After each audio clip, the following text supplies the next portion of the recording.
জেলায় হিন্দু ঐক্যমঞ্চের যে আজকে র্যালি,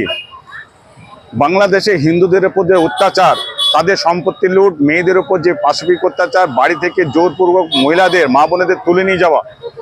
সেই সঙ্গে বর্তমান যে আরজিকর একটা কর্মরত মহিলা ডাক্তারকে যেভাবে পাশবিক অত্যাচার করে তাকে মারা হয়েছে, আজকে যে স্বাস্থ্যমন্ত্রী, যেই পুলিশ মন্ত্রী, সেই মুখ্যমন্ত্রী, সে এইটাকে কিভাবে তাকে বাইপাস করার চেষ্টা করা হয়েছিল, তাকে যারা